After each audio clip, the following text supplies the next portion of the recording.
मुख्यमंत्री आणि गृहमंत्री पदावर असलेल्या देवेंद्र फडणवीसांकडून न्यायाची अपेक्षा करणं हा सर्वात मोठा गुन्हा झालाय, अशी टीका आदित्य ठाकरेंनी केली आहे. नागपूरप्रमाणेच नाशिकमध्येही दंगल घडवण्याचा प्रयत्न झाला असा आरोप देखील त्यांनी केला. राज्याला मुख्यमंत्री आहे की नाही अशी स्थिती सध्या निर्माण झाली आहे असं देखील आदित्य ठाकरे म्हणाले. नाशिकमध्ये शिवसेनेच्या निर्धार शिबिरामध्ये आदित्य ठाकरेंनी सरकारवर जोरदार प्रहार केला. तिजोरीमध्ये खडखडाट आहे, मात्र सगळीकडे लाडका कॉन्ट्रॅक्टर योजना सुरू आहे. जात, धर्म, तालुका, जिल्हा अशा वादामध्ये व्यस्त ठेवलं जात आहे. मूलभूत मुद्द्यांपासून मात्र लक्ष विचलित केलं जात आहे. ब्रिटिशांप्रमाणे फोडा आणि राज्य करा असं राज्य चालवलं जात आहे, असा देखील घणाघाती हल्लाबोल आदित्य ठाकरेंनी सरकारवर केलाय. महाराष्ट्र कुठे चाललंय ह्याच्यावर तुम्ही विचार केला पाहिजे.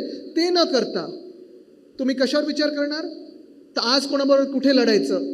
दंगल इथे झाली, आपल्या तिथे पळायला पाहिजे. आज इथे आपल्याला ह्या जातीबरोबर लढायला पाहिजे, आज त्या समाजाबरोबर लढायला पाहिजे. कारण ह्याच्यात जेव्हा आपण व्यस्त राहतो, जी ब्रिटिशर्सची योजना होती ना, डिवाइड अँड रूल, तोडा फोडा आणि राज्य करा, तीच भाजपने घेतलेली आहे. तुम्ही हा कधी ना कधीतरी शांतपणे विचार करणं गरजेचं आहे.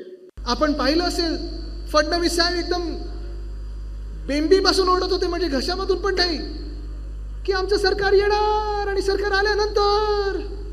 आठवतं ना काय काय सांगत होते ते? काय सांगितलं होतं फडणवीस साहेबांनी आपल्याला? शेतकऱ्यांना कर्जमाफी मिळणार. हे सगळं सांगितल्यानंतर फडणवीस साहेबांचं सरकार बसलं. स्वतःचे 135 आमदार आलेले आहेत आणि 135 आमदार आल्यानंतर 135 की 136 आमदार आल्यानंतर स्वतःच सरकार आहे म्हटलं तर दादाने तर सरळ सांगून टाकलेलं आहे की पुढचे 5 वर्ष तुम्हाला तुमचं कर्ज नियमित भरायला लागेल, कोणाला कर्जमुक्ती मिळणार नाही, कर्जमाफी मिळणार नाही. एबीपी माझा, उघडा डोळे बघा नीट.